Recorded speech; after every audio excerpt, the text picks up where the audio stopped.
Hello, you're listening to episode 5 of the Neurodissent podcast. I'm Nic I'm a neurodivergent theorist and scholar. And I'm Molly Friesenberg. I'm a nonprofit professional. I work in education and race equity and happen to be married to this guy. In our first season, Molly and I are exploring the history of demons, demonic possession, and exorcism. Because obviously, those are the number one mental health things you think of. Sure, yeah, you might be wondering why we're talking about that on a mental health podcast. That would be completely reasonable. And there is a reason. I want the reason is because I'm interested in how people understood mental illness, neurodivergence, or madness before the rise of modern psychiatry. So I'm interested in challenging the idea that modern psychiatry understands and deals with these issues in a superior way to other cultural practices that predated it. What? Anything in modern Western culture isn't better than everything that came before it? That is my premise, yes. Weird. So I want us to consider how belief in demonic possession or other similar things might provide a useful way for people to understand madness, mental illness, or neurodivergence. So, our first 4 episodes have been focused on the traditions of what we often call the West. In our first 3 episodes, we talked about societies in the Mediterranean region, and in the fourth one, we talked about England. For today's episode, we're going to branch out away from the West, and we're going to talk about the part of the world that we know today as Japan. Cool. Something new. Right? Yeah. So part of my inspiration for the season topic, right, came from the philosopher Michel Foucault. And Foucault was well known for critiquing psychiatry. And he wrote that, due in part to psychiatry, modern man no longer communicates with the madman. That was this idea that the idea of mental illness makes us not take mad people or mentally ill people seriously. And Foucault was really focused on the West and Europe when he was developing these ideas. But they've been taken up by other people since. And one of those people is historian Bernard Leitner, who wrote an article about the history of psychiatry in Japan. Ah, okay. Yeah, so Leitner draws on Foucault's ideas, and he writes, "At what point in the history of Japan did mental illness turn into a silent phenomenon, so that the mentally ill are not spoken to, but spoken about? Since when did Japanese discourse think about mental illness in terms of a mere pathological state, rather than, for example, a magic religious experience?" Interesting. So interestingly, Leitner, asks this question about Japan, and he ends up answering it by saying that Japan came under greater influence from the United States and from other Western states in the 1800s. Forcibly came under greater influence by them, and Leitner argues that it's during that time that European and American Colonizers killed the magic. yes, American forms of psychiatry entered Japan and influenced the government and the people's ideas about mental illness, madness, or neurodivergence. Got it. Okay. Before that, though, Leitner does note that Japanese people had other ways of understanding these things. He mentions that during the Heian period, which is from 794 to 1185 AD, Okay. people believed in spirits or demons that could possess them and affect their health. Which we've certainly seen in what we've talked to up till the 1400s. We've seen that represented in Western Definitely. culture for sure. Absolutely, yeah. And this is, actually a little bit earlier than our episode 4, right? We're Okay. focusing on 794 to 1185 AD, a time period of from around 794 to 1185 AD. That came before Marjorie Kemp, actually. Mm-hmm. All right, so Leitner describes the Heian period as one in which most people believed in demonic possession, and he talks about how they used this belief to deal with mental illness. He writes, "These creatures were supposed to enter the bodies of human beings in order to haunt their souls or to deliver divine messages. For treatment, or more precisely for mediation. A priest from a nearby temple, or sometimes from a temple specializing in exorcism, was habitually consulted, but rarely a doctor. This conception of patients being possessed sheds light on the approach to insanity at the time. Insane persons represented a chance to communicate with divine beings. Sometimes they were seen as mediums revealing acts of gods. The crucial point is that people listened to these persons and took their discourse seriously. Interesting. So, in this episode, we're going to focus on exorcism rituals that were used in Japan's Heian period, which is sometimes referred to as Japan's medieval period. As we'll see, that we have a number of written records from the Heian period that were composed by men and women who were Heian society's aristocrats. Got it. So we should keep in mind that we're very much having the upper class view. Absolutely, here. Yes. We will see that those aristocrats received care from exorcists who practiced their craft in order to help keep people safe from evil spirits. The aristocrats of Heian believed that they could be afflicted by evil spirits, and they counted on local exorcists to help keep them safe and to remedy them in the event of possession. Okay. I assume that means lower class people also could get possessed. But yeah, and I mean, they might have sought the services, but from what I've been looking at, it does seem that the exorcists are getting very paid. Much there for the upper class. So well, they're being paid directly by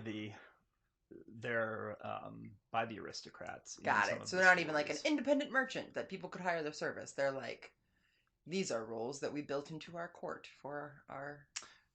Well, no, they don't necessarily live at the court. I'm saying that like after they give their rituals, they get paid like as a per ritual kind of fee, it seems, and that's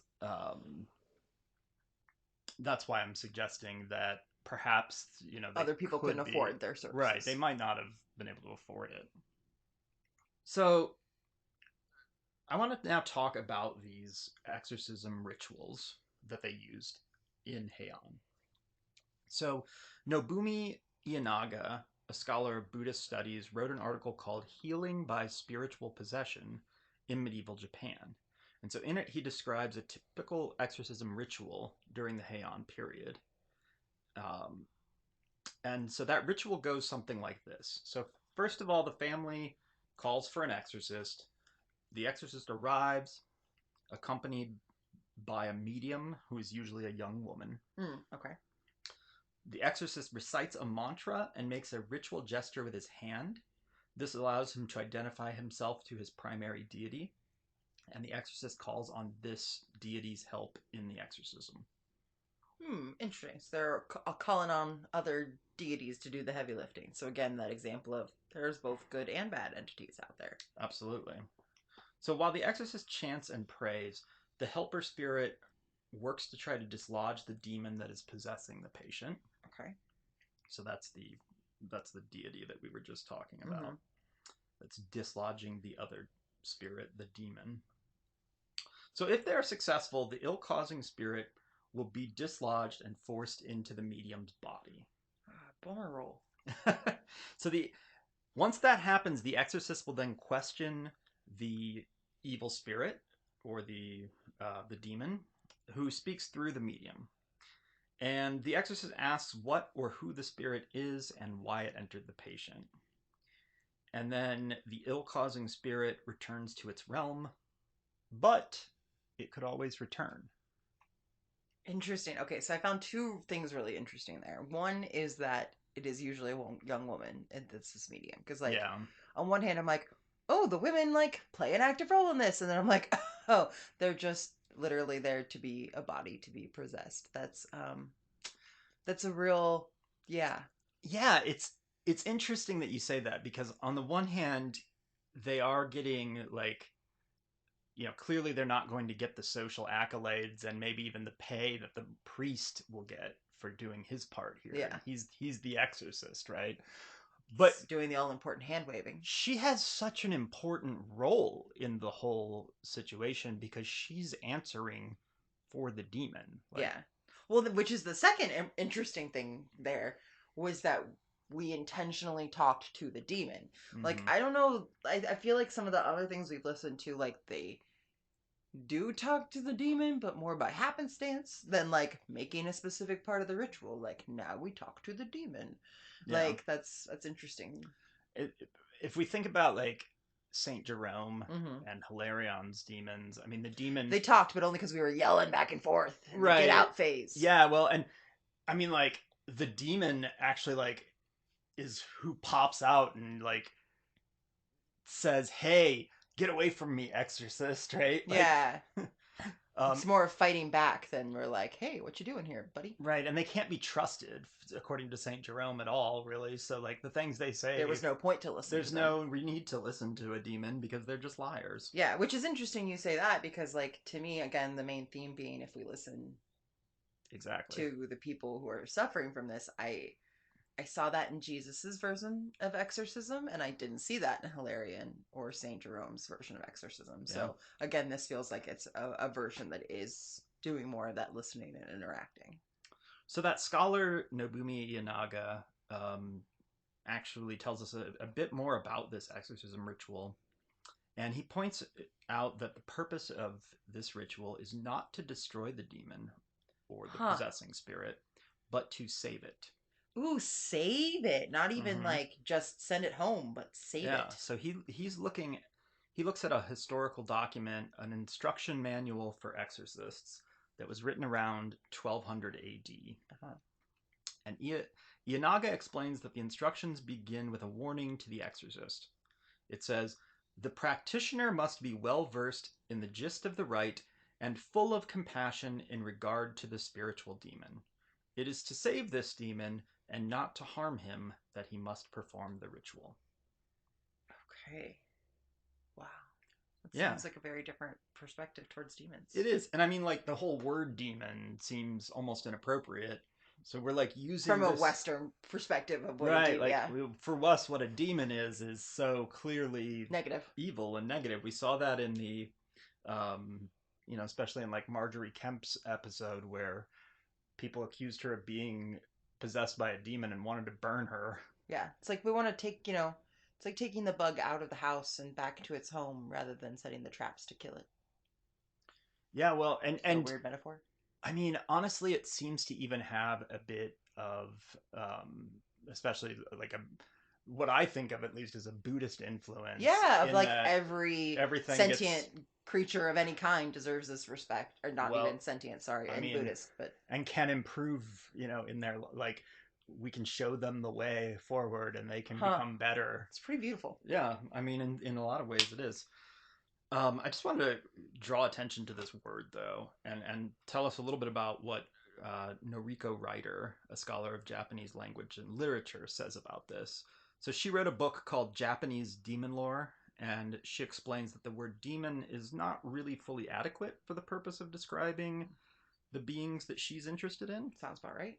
She writes, "The Western adjective demonic, while the closest Western term to describe oni, which is the form of demons she's interested in, falls short of capturing the full idea of these creatures. And one of the ways is exactly the thing that we've been talking about already, which is that spirits and demons are not necessarily pure evil. And earlier I think I even called I even referred to an evil spirit, but that's maybe just my Western mind inserting the word evil in there, because there's nothing to say that they are pure evil. Yeah, it almost just sounds like a spirit is potentially a better Yeah, thing to think of than a demon. could be. The only reason I would, the only reason demon for me is so important is because demons are the things that most commonly like possess us and Yeah, take over our actions and our thoughts and things like that. So let's say a little bit more about these mediums. So the women, I've already said that I think, the women who served as mediums played a really important role in the exorcism ritual. In particular, they're the ones that speak for the spirits. I'm guessing they're not the ones who wrote any of the records that we get to see today, though. No, not the mediums. Scholar of Japanese studies Eva Lakich-Parach wrote an article about the history of shamanism in Japan. And she focuses specifically on the role of women in these traditions.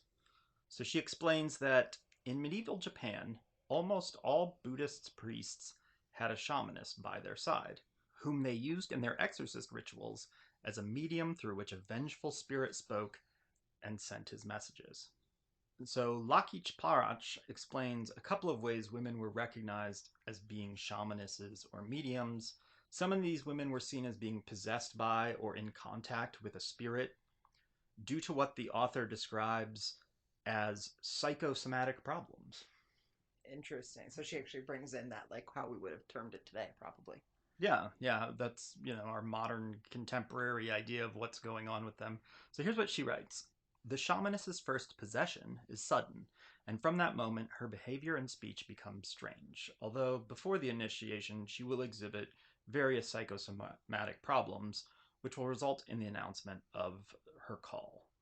However, in order to be recognized by the community for her complete devotion to faith, she has to show the power of deity which possesses her through a specific action, such as by predicting an important event, by solving someone's problem, finding a lost object, or something else.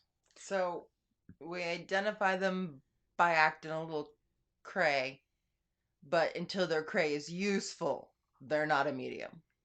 Yeah, more or less. That's just to rephrase. Okay. Yeah, I mean, and interesting how vague we are and what the psychosomatic symptoms might be, because I'm having trouble imagining what exactly that would look like. But yeah.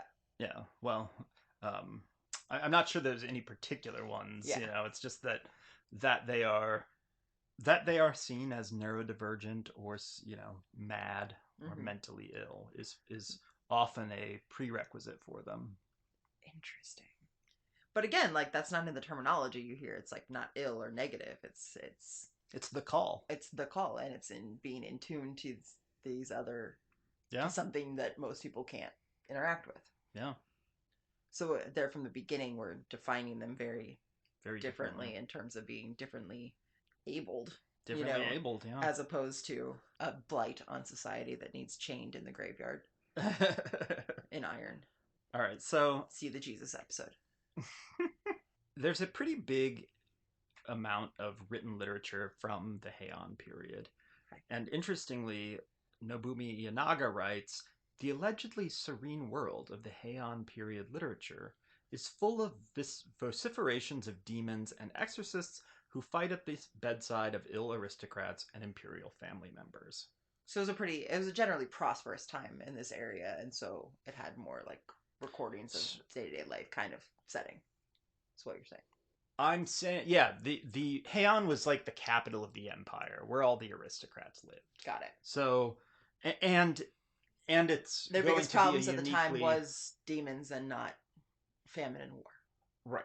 Yeah. I mean, one of their biggest problems, definitely, and yes, probably the brunt of famine and war being dealt with on the outskirts of the empire. Right. Yeah. That they're benefiting from. Yes. So in other words, this literature from this time period often mentions exorcisms, and we're going to explore the writings of a couple of different authors. Both of them are women.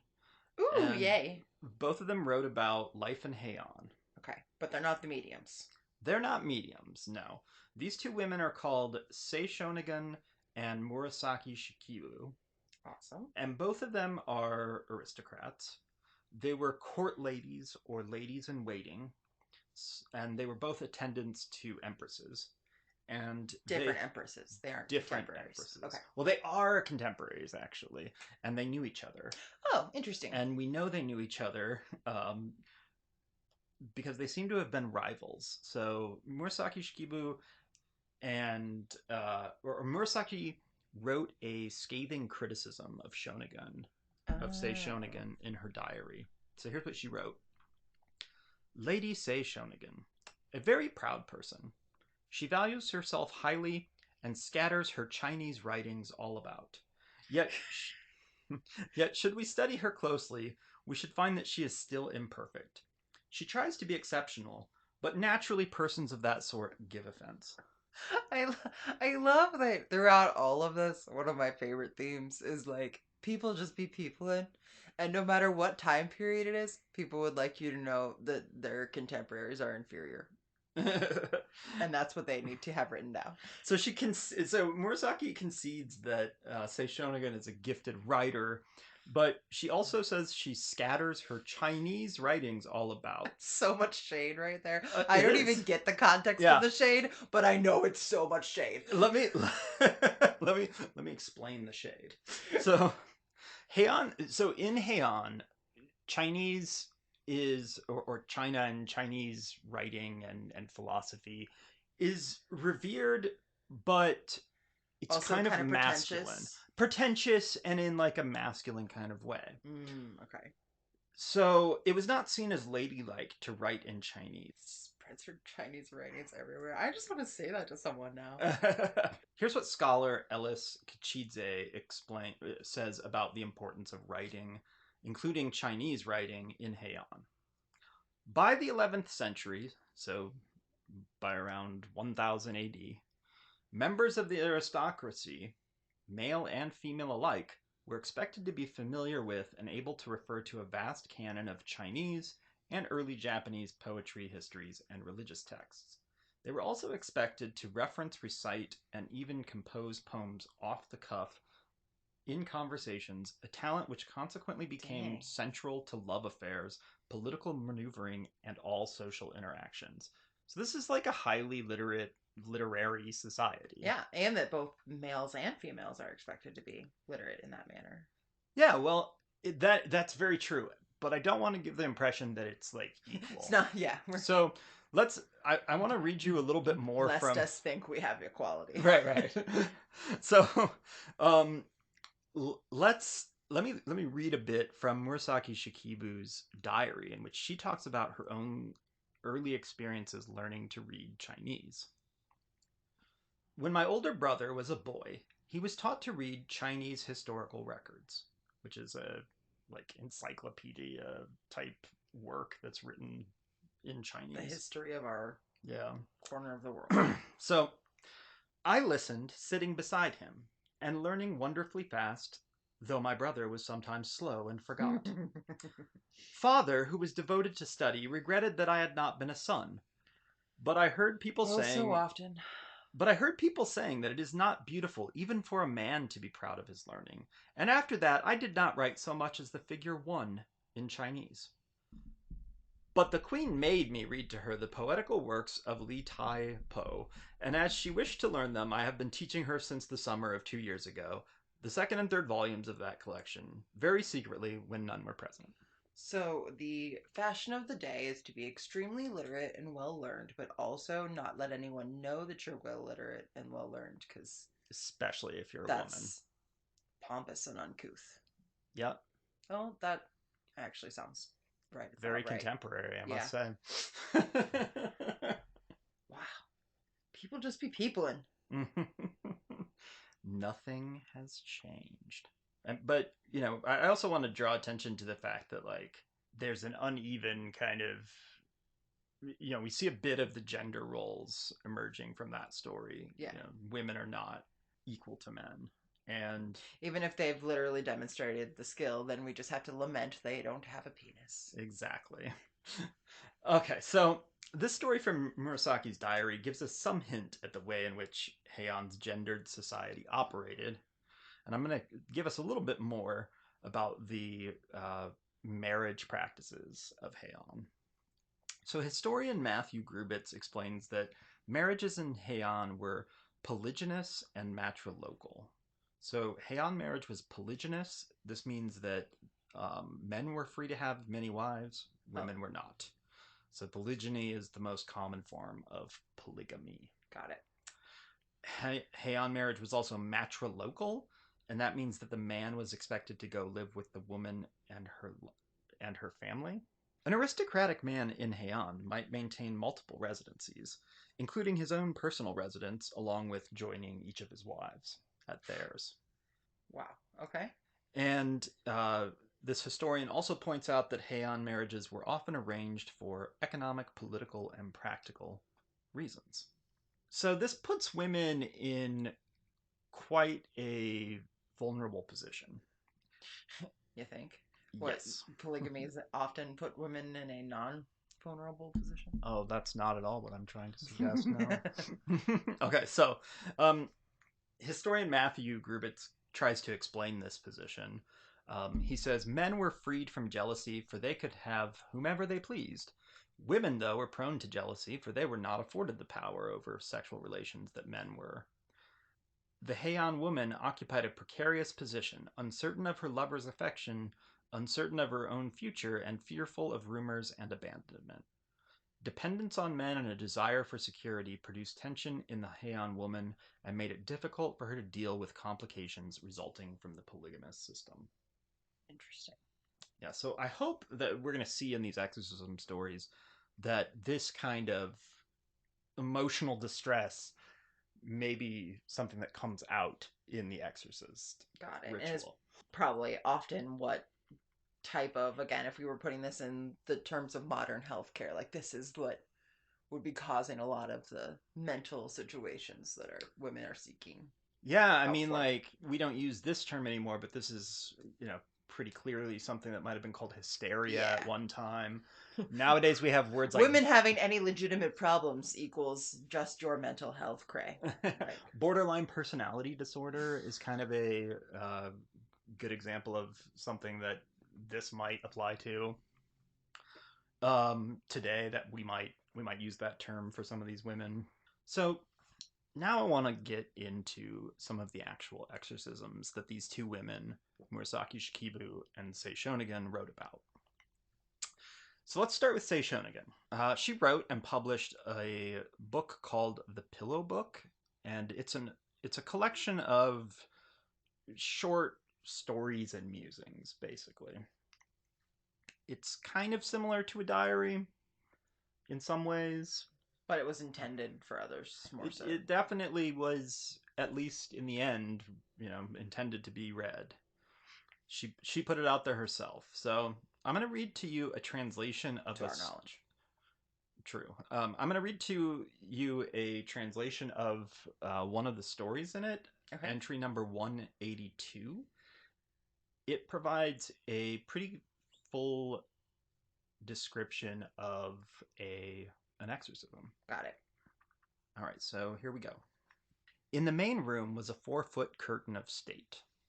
So I'll pause here and explain that in Heian, among the aristocrats, women would often be behind curtains of state, which kept them from being seen by men. So there are all these curtains around in a Heian which talk about a really visual reminder of how not equal we just are. Yes. So in the main room was a 4-foot curtain of state, and in front of it a round stool on which a priest was kneeling. He was in his early 30s and quite handsome. Over his gray habit he wore a fine silk scarf. Altogether the effect was magnificent. Cooling himself with a clove-scented fan, he recited the magic incantation of the 1,000 hands. I gathered that someone in the house was seriously ill, for now a heavy-built girl with a splendid head of hair edged her way into the room.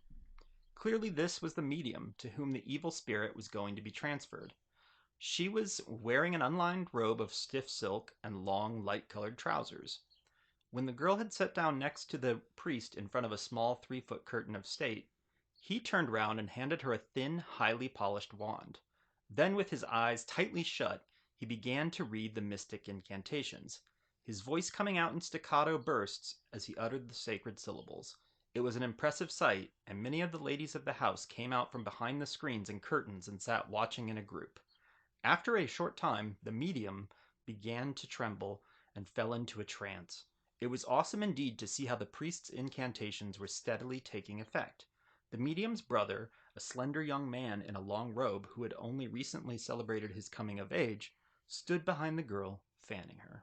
So at this point in the story, we've got the So we've got the household women watching. We've got the male shaman priest, like doing the chanting and calling to his deity to help remove the spirit, and them all witnessing this medium start changing her behavior as if the spirit is coming into her. Yeah. So everyone who witnessed the scene was overcome with respect. It occurred to me how embarrassed the medium herself would feel to be exposed like this, if she were in her normal state of mind. She lay there groaning and wailing in the most terrible way, and though one realized that she was in no actual pain, one could not help sympathizing with her. Indeed, one of the patient's friends, feeling sorry for the girl, went up to her curtain of state and helped to rearrange her disordered clothing. So it's interesting. It's interesting how she speaks of reverence for this, right? Mm-hmm. In what is a very, I mean, vulnerable position. And yet, interesting that we only use women to be put in this exceedingly vulnerable position. By 4 p.m., the priest had brought the spirit under control, and having forced it to beg for mercy, he now dismissed it. "Oh," exclaimed the medium, "I thought I was behind the curtains, and here I am in front. What on earth has happened?" Overcome with embarrassment, she hid her face in her long hair and was about to glide out of the room when the priest stopped her and, after murmuring a few incantations, said, "Well, my dear, how do you feel? You should be quite yourself by now." He smiled at the girl, but this only added to her confusion. Huh. So one thing that I've noticed there is that making the spirit beg for mercy, which is a little counter to what we heard the other scholars saying about it's about saving that spirit too. Um, Mm.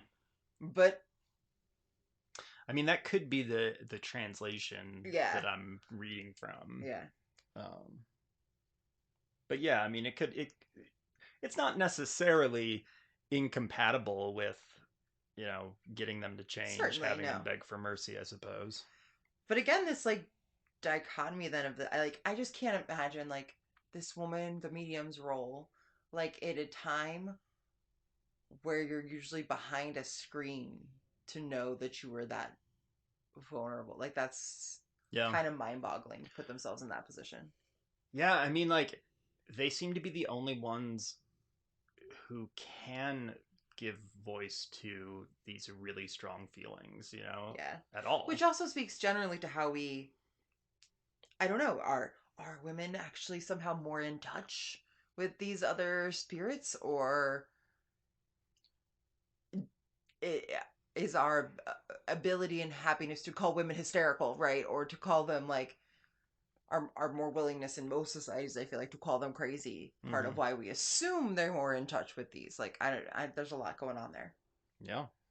So anyway, at this point, the in say Shonagun's story, the priest gets ready to go, um, and he gets invited back by the aristocrats for the next day. Okay. They try to get him to stay longer. He gets invited back, and he basically says, yes, I fear we are dealing with a very obstinate spirit, Hmm. and we must not be off our guard. I am pleased that what I did today has helped the patient. And Interesting. so, he's going to come back because the spirit seems obstinate, but it does seem like this was a success, Yeah. which is really one of the things that I find interesting about her diary is that while that was a successful story and a really helpful like example of what one of these might have looked like, she's also got unsuccessful exorcisms Hmm. in here. The other things I noticed about this is that, like, again, like, they help the patient, right? So it is very much as that, like, healing is highly defined, right? In terms of that this is what's happening right now is a healing service. Um, and yet it was also very community oriented in the sense that everyone was there and the actual patient wasn't there like in that actual space. Like they said someone in the house was sick and I have the sense that like the sick person is elsewhere in this home. Mm, um which is interesting because it's that almost is like interesting. I wonder if that she's actually there, but just behind a curtain of state. yeah, but it's interesting to hear about like the community engagement here, the Mm-hmm. hearing from the demon themselves here, and yet hear almost nothing of the actual patient. Yeah, it's the medium who's giving voice to it, and Yeah, one of the but things not that giving voice to the patient, giving voice to the demon.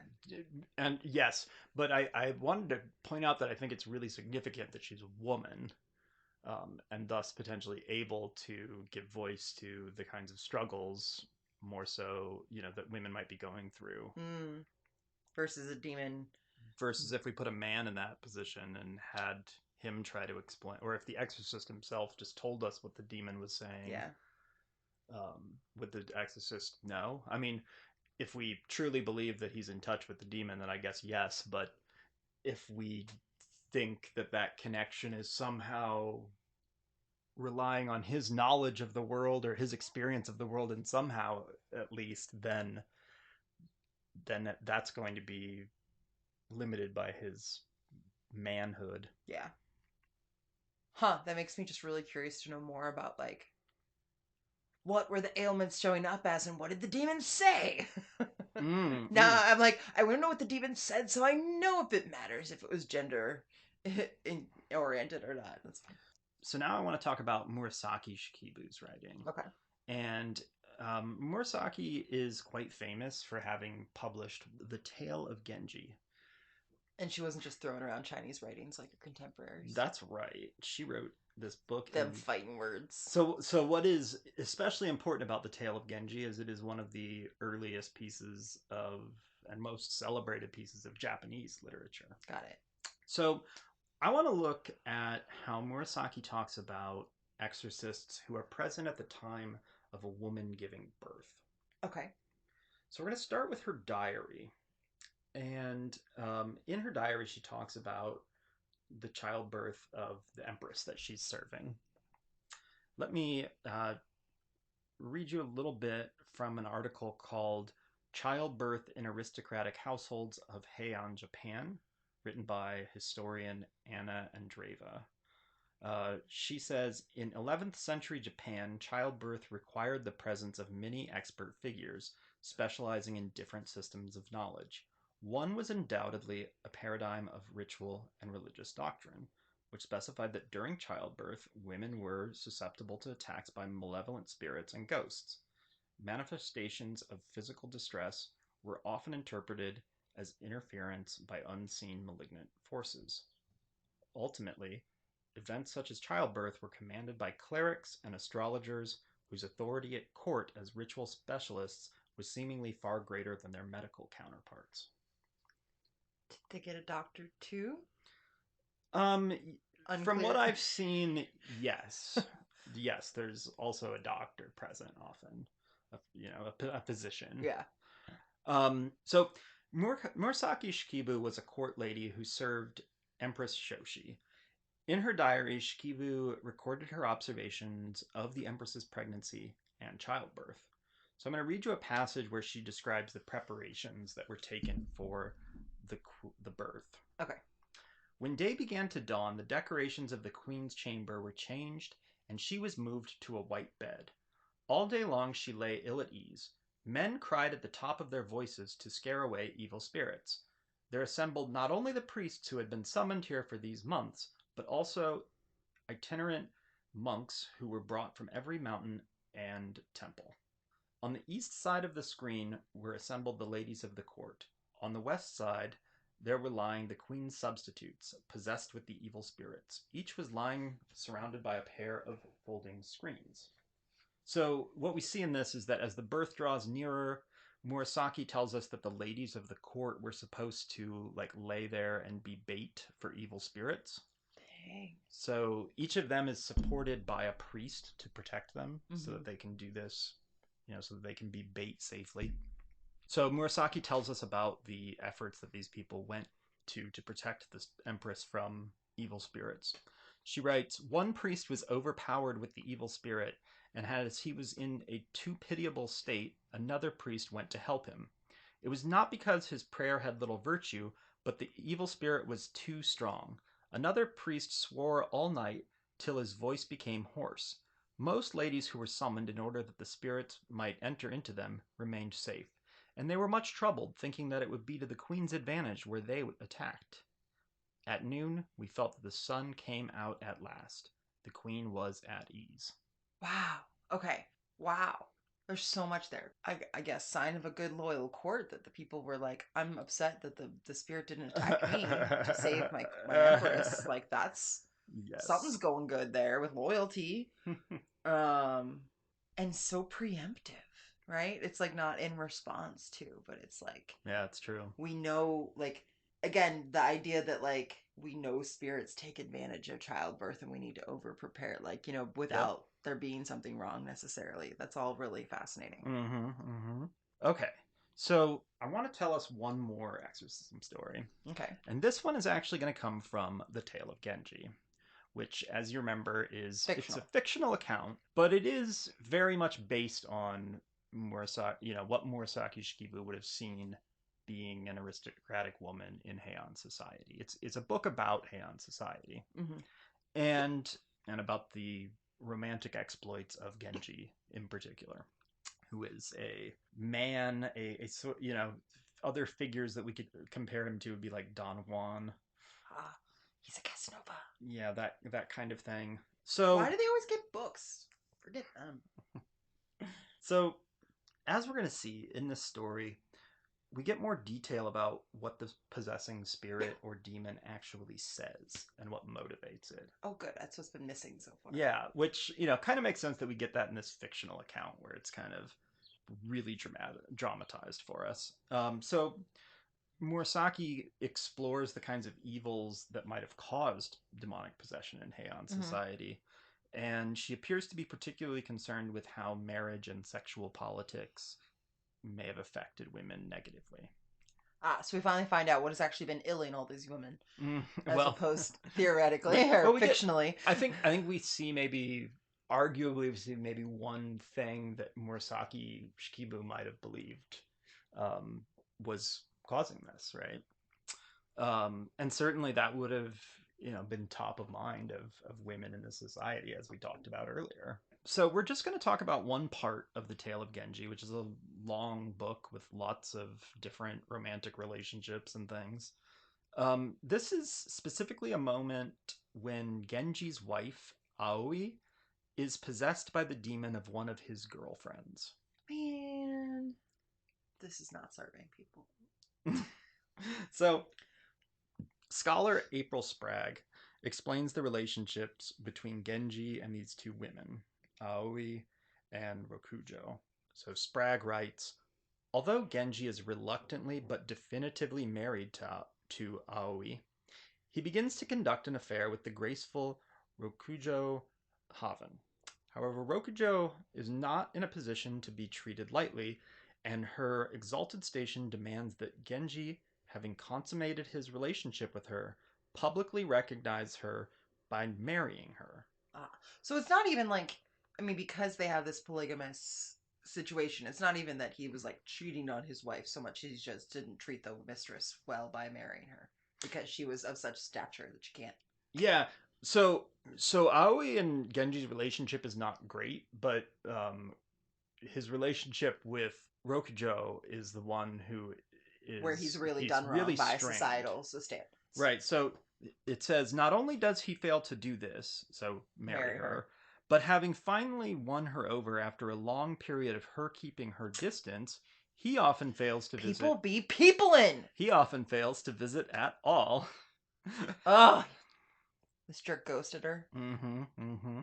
So while ordinarily there is little that a woman in Rokujo's position could do, in the fictional world of the Tale of Genji, Rokujo has unconscious recourse to spirit possession in an attempt to right the situation. Ooh. This is an excerpt from the Tale of Genji, and in it Murasaki describes the distress that Genji's disrespect causes Rokujo. So Lady Rokujo's sufferings were now far worse than in previous years. Though she could no longer endure to be treated as Genji was treating her, yet the thought of separating from him altogether and going so far away agitated her so much that she constantly deferred her journey. She felt too that she would become a laughing stock if it was thought that she had been spurred to flight by Genji's scorn. Yet, if at the last moment she changed her plans and stayed behind, everyone would think her conduct extremely ill balanced and unaccountable. Thus, her days and nights were spent in an agony of indecision. She felt herself swirled this way and that by spasms that sickened her but were utterly beyond her control. I did they? Are you sure this is like ancient story? It feels so modern and normal and Yeah, relevant. yeah, absolutely. So while Rokujo is suffering like that, Mm-hmm. Aoi is also suffering. So Okay. meanwhile, Princess Aoi became strangely distraught, and it seemed at times as though some hostile spirit had entered into her. The whole household was plunged into such a state of anxiety and gloom that Genji had not the heart to absent himself for more than a few hours. It was only very occasionally that he got even as far as his own palace. After all, she was his wife. Moreover, despite all the difficulties that had risen between them, he cared for her very much indeed. He could no longer disguise from himself that there was something wrong with her in addition to that discomfort which naturally accompanied her condition. She's pregnant, and he was not in a state of great distress. Constant rituals of exorcism and divination were performed under his direction, and it was generally agreed that all the signs indicated possession by the spirit of some living person. Many, Oh, interesting. Living people. many names were tried, but to none of them did the spirit respond, and it seemed as though it would be impossible to shift it. Aoi herself felt that some alien thing had entered into her, and though she was not conscious of any one definite pain or dread, the sense that the thing was there never for a moment left her. The greatest healers of the day were powerless to eject it, and it became apparent that this was no ordinary case of possession. Some tremendous accumulation of malice was discharging itself upon her. I find it fascinating that there's ordinary cases of possession. Like, quite what? Because they all sound pretty dramatic, personally. Um, but I also heard in there things that I think we've been talking about looking for that I didn't necessarily hear in the other accounts that I think, to your point, also just speak to how one records their Mm-hmm. limited view of real life versus being able to talk about fiction. But like how the patient themselves felt, right, was in Mm-hmm. there in a way that like I didn't hear in these other accounts. Um, but also like this idea of you talked about one of the things that I found unique was the need to heal the possessor, and this kind of situation really speaks to why that kind of belief would be Mm-hmm. there, right? That Yeah, it is really absolutely. a dual healing situation and not a Definitely. just one evil spirit to get rid of for healing this person. Yeah, definitely. So at this point, rumors are flying about whose spirit is possessing Aoi, Mm-hmm.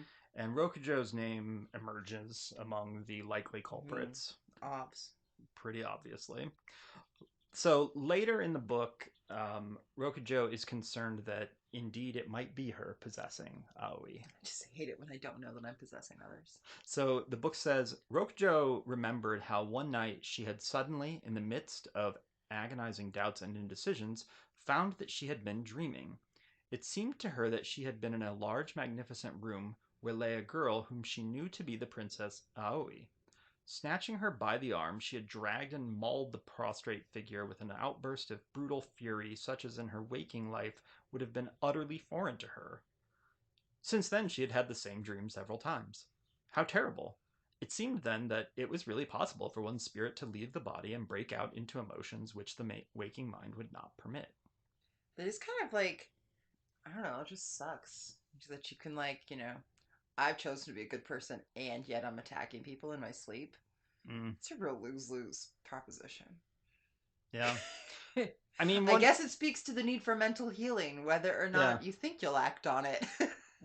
I you know, I think like we're supposed to see that, right? Yeah. Like I think Murasaki Shikibu is showing us that sort Hmm. of like lose lose situation for women. Yeah, definitely. So Aoi is pregnant, as we've said, and the possession seems to affect the pregnancy. So the book says Aoi's delivery was not yet due, and no preparations for it had been made, when suddenly there were signs that it was close at hand. She was in great distress, but though the healers recited prayer upon prayer, their utmost efforts could not shift by one jot the spiteful power which possessed her. All the greatest miracle workers of the land were there. The utter failure of their ministrations irritated and perplexed them. At last, daunted by the potency of their incantations, the spirit that possessed her found voice, and weeping bitterly, she was heard to say, "Give me a little respite. There is a matter of which Prince Genji and I must speak." Got it. So the spirit has now called for Genji to come be. Theoretically, through a medium. Well, yeah, but in this case, the medium is just kind of thrown out, Yeah, it yeah. seems. Like in this fictional account, we don't have the medium. Okay, so Genji shows up, comes to Aoi, and tries to comfort her, but the person speaking seems not to be her. The spirit tells him, "Stop these prayers a while, they do me great harm." And drawing Genji nearer to her, she went on, "I did not think that you would come. I have waited you till all my soul is burnt with longing." She spoke wistfully, tenderly, and still in the same tone recited the verse, "Bind thou, as the seam of a skirt is braided, this shred that from my soul despair and loneliness have sundered." Um, Man, the amount of women's mental health care that would be less necessary if men just do better. yeah. Really be amazing. Ugh. Um, so anyway, she says this verse that I'll paraphrase as simply like, "Hey, fix what you broke." Right? So Genji sees this and he's amazed, right? My He's actions have consequences? he's not even sure he really believed in demonic possession yet. So here's what the book says. Once or twice Genji had heard people suggest that something of this kind might be happening, but he had always rejected the idea as hideous Hmm. and unthinkable, believing it to be the malicious invention of some unprincipled scandal monger, and had even denied that such possession ever took place. Now he had seen one with his own eyes. Ghastly, unbelievable as they were, such things did happen in real life. Controlling himself at last, he said in a low voice, "I am not sure who is speaking to me. Do not leave me in doubt." Her answer proved only too conclusively that he had guessed right. It was the spirit of Rokujo. It's an interesting reminder too that it's as much as we know, like when we think about our modern context, we know that like there is no like monolith, right? Like we can't talk about Christians even believing like one thing. Like yet it's so easy historically to assume like, yeah, everyone was on board with this. Yeah, You know yeah, what I mean? yeah. And so like that even in this time, like she needs to like even in writing fiction that you want to illustrate that, these are not believers, like coming to this is interesting. Yeah, yeah, for sure. So after Genji talks with the spirit of Rokujo, Oi quickly gives birth to a child. But this does not end the possession. So Aoi suddenly started up and bore a child. For the moment, all was gladness and rejoicing. But it seemed only too likely that the spirit which possessed her had but been temporarily dislodged, for a fierce fit of terror was soon upon her, as though the thing, whatever it was, were angry at having been put to the trouble of shifting, so that there was still grave anxiety about the future. So Genji didn't fix what was broken. So Genji hasn't fixed what was broken, and not long after this, Aoi dies. Dude, even after you were told what the problem was, you didn't go like make amends? Men. So that is the possession of Aoi. That's our story from the Tale of Genji. Wow. It's fun to have the fictional version to go with it because I think it fills in so many of the details that you are like Mm-hmm. longing for in the realistic accounts. I think so. Yeah. Um but it really it does solidify a lot of the things in the again, especially the like the healing nature of it and not the just like fighting demons nature, you know what I mean? Mm-hmm. I think is really emphasized in the fictional story as well as how the societal ills play out in individual mental health capacities, you know? Definitely.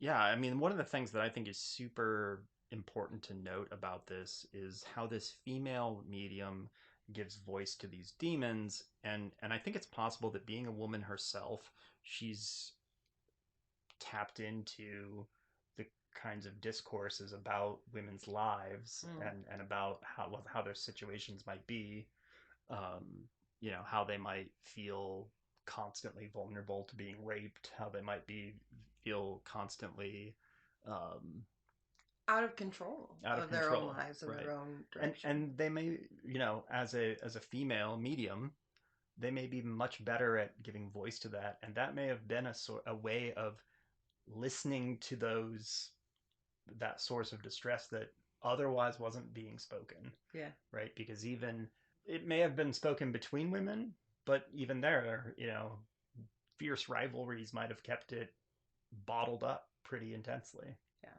Yeah. And both the use of the female mediums, which I'm still pretty pro con about that, but but just the idea at all that you would ever listen to the demon, right, gives space for hearing some of those things in a way that a culture that's not interested in listening to the inflicted, or in this case the inflictor, which is still kind of feels like a bit of a cop out of listening to the actual patient, but okay. um but like that does make space for those in ways that a society that is only interested in the ill shutting up would never hear. For sure, yeah. And I mean, you say like it's kind of a cop out not just listening to the patient, but like is the patient prepared to say what's potentially bothering them out loud? Yeah. I mean, that's a real question, I think. If we move away from demonic realism in this and view these mediums as women who put themselves intentionally in this, again, if we took away from demonic realism and thought that that wasn't happening, then we could even more think about a woman who's placed herself to speak for the ills of women can't bring up. Yeah, I don't think we actually have to jettison demonic realism for that, though. Like, I think we can say that like this woman maybe still believes in demons, but believes that since she's a woman, she's in better contact with them, having experienced the kinds of experiences that women in her society go through. Yeah, and I guess that's what gets me to like this, like, ooh, how do I feel about this? These female. Not that it's my job of how to feel about this ancient practice, but but whether or not we're accepting demonic realism really changes that, right? Because like the women are more of these mediums in particular, more of just a vessel and nothing else. Like if we really are viewing it through the lens of demonic realism, and that's where I tend to view it a lot more negatively, I feel like, through that. And maybe that is, again, my Western, like, all on or off kind of view. Yeah, I do feel like that's a limited interpretation of demonic realism. I mean, I feel like someone could subscribe to demonic realism and still feel that they somehow are positively impacting right this communication, even if they are more vessel than interpreter. I mean, like they're claiming to have a connection to something, and I don't think that they necessarily have to just claim that their words are being transmitted from somewhere without their control. Yeah. That's like its own whole interesting question. I'm like, yeah, it is. Is medium healer or empty vessel? Like absolutely. I mean, it's an interesting question. I think that my sense is that probably there were lots of different interpretations of for each of these people, interpretations of how they affected things. Yeah. Like, again, back to this isn't a monolith, as I would like to believe when looking at a society back in history. For sure. Anyway, any final thoughts?